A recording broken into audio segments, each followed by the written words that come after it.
Hey guys, welcome to the Christmas edition. The Christmas. Roger doesn't want to admit it's Christmas, but there's this big tree behind us. Yeah. So it's officially the Christmas edition of the Health Unplugged show. Well, for future reference, it's December, and I don't know about you, but my brain is not in December. It's happened quite quickly. It's suddenly, I'm still as if it should be September, October, thinking November, but as always, Christmas sneaks up on us, and I think it's only, 3 weeks away or something like that. People are saying that's a British thing to say, that I can't believe how quickly this year's gone, but is it a South African thing as well? I think it's just as you get older. It's a human thing. We're just getting old. It just seems to get to, in the UK, kids go back to school, New Year in the school year September, and before you know it, Guy Fawkes and Halloween whizzes by, and then next thing is in Christmas. So now Man United are going to get a good run again after having a. We're not even going to talk about no.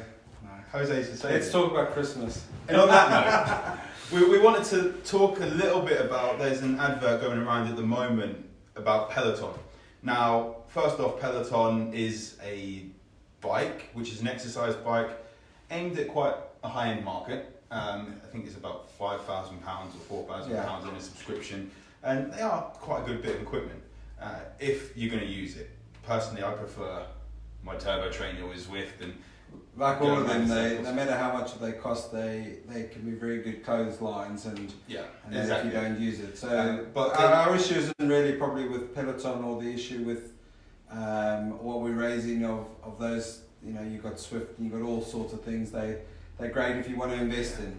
It's something that came up with regards to people have been complaining about an advert that Peloton put out. Now, if you haven't seen this advert, it goes along the lines of a husband buys his wife the Peloton for Christmas. She starts vlogging. Now, she's in great shape as it is. She starts vlogging and saying that it's really helping her and it gets her through the year. And people are saying she doesn't look any different at the start to the end. It's sexist and all these different things. And we're not going to go down the sexist route or anything like that, but something that has jumped out for myself personally, and a lot of people that I've spoke to recently about this, is that health isn't about weight loss. People are reading into this a lot, talking about this woman doesn't look any different at the start to finish of the year. I mean, obviously it's probably recorded over a day or two, but she doesn't look different. And the thing that we actually need to look at is that a lot of people are actually looking at their health specifically with a number on the scales.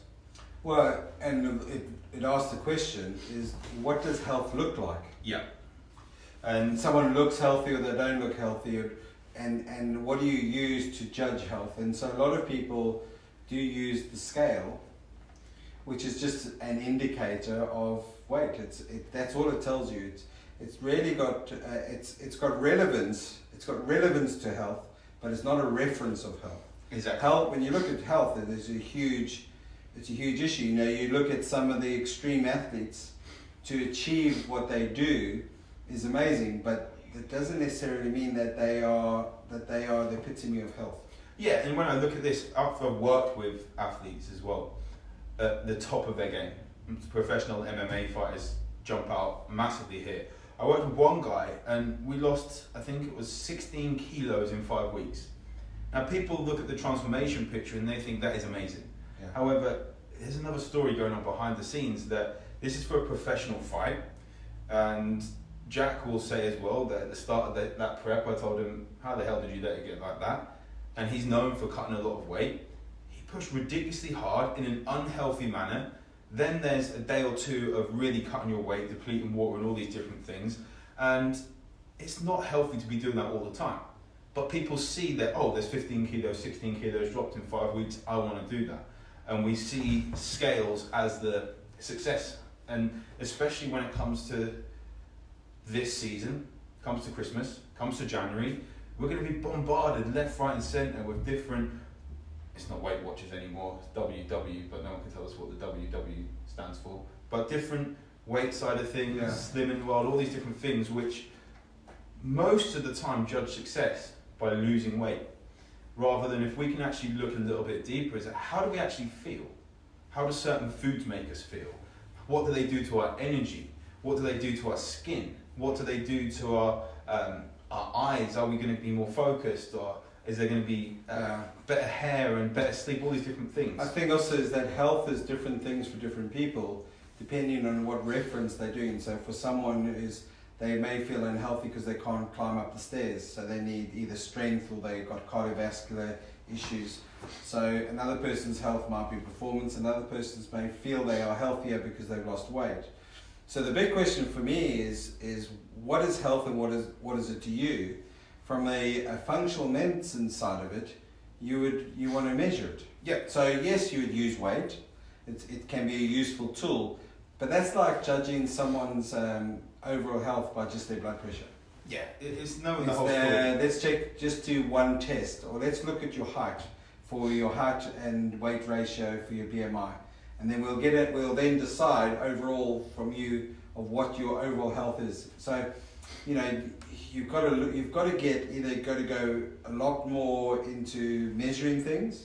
So what's your homocysteine levels, what's your blood pressure, what's your different liver markers, kidney markers. You've got to go into the whole assessing all the functions of your body to get an idea of your overall health.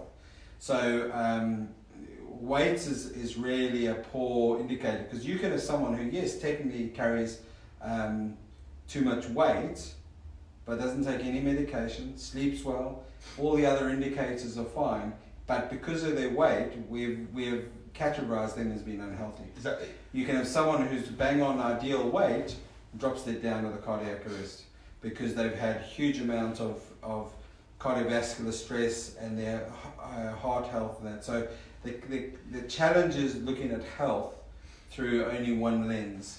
Exactly. And guys, if you have any comments on this, I've got the feed up here. Drop some questions or let us know, what do you see as health in your eyes? What marker would you look at yourself if you are looking to improve your health? And it might be that weight loss is a thing that you want to see as go down as a result, but it's how we get there. But it'd be great. I can see Kath, you're online, Ryan, Seth, Dom, and James as well. So let us know, what do you guys see as health, and what markers would you use to actually track this? I know that we look into all these different things of these probably things that people haven't really looked at themselves, going to the homocysteine levels and all these different things. The interesting thing with someone who's then looking to get healthy but will focus on weight is that they would generally they'll look at what they eat, they'll look at what they exercise. So those are two main things that they mainly go for. And by being more critical of what they're eating and even just taking out the snacks and then moving more, they would lose some weight and feel better. And their overall health would have improved. My concern is when then people look and saying, I'm going to skip meals, or I'm going to restrict, or they will use products out there which on the face value look as if they're giving all the vitamins and minerals. They're a meal replacement element, but when you look at what they're made out of, it's a scientific experiment. So on the face value, in the short term, they will deliver and they will lose weight, but how they've achieved that has actually moved them to be unhealthy. Yeah. And that's the irony, is that on one marker we can improve a marker, but not necessarily have made you healthy. I think that was I was speaking to Rachel earlier about these sorts of things where I see people dropping weight successfully, but then actually I'm going to take the successfully bit out of that, because they drop weight and then what actually happens is that they yo-yo back up. Yeah. Because, and we see it all the time, because and my mentors Cliff and Marta have this thing going on where they talk about it, and I say people have to accept responsibility, but they have an ARA side of things, and it is awareness that there's a problem, responsibility that they need to take responsibility for it, and then take action. But so many people skip the R. They go straight from awareness that they know they need to lose weight into action, without realizing that it's their fault that they're not healthy, they're not where they want to be. Yeah. And you get a lot of people tied down to emotional eating and things like this. And I was talking about exercise that I'd done. Talking with Rachel about this exercise that I'd done with regards to emotional eating, and what I absolutely bloody love, the American diners, a big Zax, there's Fatso's and all these different things as well. Let's keep it local, but having a big burger with like chili on top, fries and all these different things. And the reason being is that I used to always go there with my dad. And if you guys didn't know, my dad died when I was 15, and it used to be the thing where after my nan's, like on a Saturday we might go to Zach's or whichever one it was, and Fatso's, there's one in the city then as well, and I have a big plate, a big burger, fries and everything. Wouldn't be from the kids menu, and I still love that. But the reason I love going back there now, and we'll have it loads or a big burger at home or something like that, until I realised was purely because I felt I was craving that connection with my dad. Yeah. And we don't look at the emotional side of things. It's a hard one, isn't it? Because it takes a lot to realise actually that we keep repeating that, but we actually got to get to a point of realising that actually doesn't deliver. Yeah. Exactly. I'm not going to get that connection with my dad back. It's not delivering that, but you can see why. And for food for us is more, but it's more than just fuel. Yep. So it's also finding a way to be healthier, but making new connections with different foods, or creating different memories, or in fact identify, as you say. I like the idea of responsibility, because it is at the end of the day no one else's responsibility. Yeah. It's exactly the same thing if someone's got a drug issue, someone's got an alcohol issue, someone's got it. Those are also only symptoms of an underlying issue, but until that individual says I take responsibility and that I have to look at the underlying causes, you're very hard to get on top of emotional eating without having that going through that deep underlying understanding. Yeah, and I think it's just finding out, have you got a certain food that triggers you, and just doing some deep thought and just think about it, journaling on the subject or something like that. Of actually, when you're eating that food, what emotions are actually going through your mind? Yeah. And is it that it takes you back to a time when you were potentially in a happier place, or you're in a relationship you don't want to be in, and eating that food brings you memories of how that relationship used to be? Just different things like that. There was another story going on about how one lady used to eat a whole bag of biscuits, or 2 bags I think it was, and then she didn't realise what it was, and then Marta shared this as well, that what actually happened is when she dived into it and looked deeper, she actually found out that and realised that her late husband, they were his favourite biscuits, and it was craving that connection with her late husband, that why she would eat 2 packs at a time. I think it was tea cakes or something.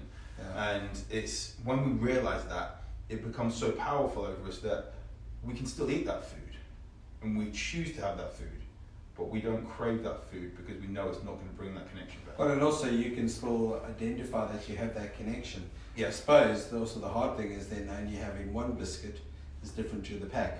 Yeah. So it's like I eat this and this reminds me, it gives me a warm connection, but I don't need to eat the whole pack to get that connection. Exactly. So if you're looking at weight, as obviously eating a whole pack of biscuits or eating one biscuit.